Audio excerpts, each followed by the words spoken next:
Bakit parang laging sakto yung lumalabas sa feed mo? Para bang alam na niya kung ano trip mo? Bago mo pa maisip. Hindi yan magic. Algorithm lang yan. Para, alamin natin paano siya gumagana. Si Ana, college student, every morning binubuksan niya ang phone. Facebook, TikTok, Instagram. 1 oras ang plan niya, pero 3 hours ang nawawala. Bakit? Kasi ang galing ng feed niya, laging sakto ang content. Cooking videos, memes, skincare tips, parang customized para sa kanya. Hindi niya hinahanap, pero andyan lagi. Parang may kakilala siyang nag-a-arrange ng feed niya. At totoo naman, may algorithm na gumagawa niyan. Ang recommendation algorithm ay isang program na nagde-decide kung anong content ang ipapakita sa'yo.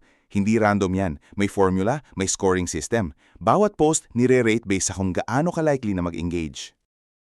Paano nila malalaman? Simple. Every action mo, tracked yan. Like mo, counted. Comment mo, recorded. Gaano katagal ka nagstay sa isang post, tina-timestamp. Kahit yung scroll speed mo, data yan. Lahat ng data na yan pinagsasama-sama at ginagawa kang isang user profile. Parang interest map ka. Cooking equals 80%, skincare equals 60%, tech gadgets equals 40%. Numbers lahat. Ito kung paano nila sinustore ang interactions mo sa database. Simple SQL lang, pero powerful.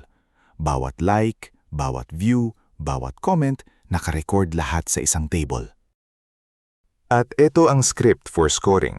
Pag nag-like ka, plus 2 points ang category na yon. Pag nag-comment, plus 5. Pag nag-share, plus 10. Tapos ire-rank nila ang buong feed mo based sa score. Simple PHP lang, pero ito ang nagko-control ng feed mo. Pero hindi lang sarili mong data ang ginagamit. Kapag ikaw at si Mark pareho kayong nag-like ng cooking videos at si Mark nag-like rin ng baking videos, ire-recommend din sa iyo ang baking. Users like you, ganyan ang tawag. At dito ang trap. Kapag nag-click ka sa baking video, mas marami pang baking ang ipapakita. Kapag nag-ignore ka ng news, mawawala ang news sa feed mo. Feedback loop.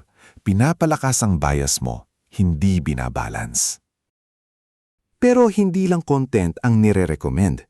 Pati ang ads, targeted din. At dito kumikita ang Facebook, TikTok, Google. Dahil alam nila kung sino ka, kaya mataas ang presyo ng ad space nila. Advertisers, pumipili sila ng audience, age, gender, interests, location.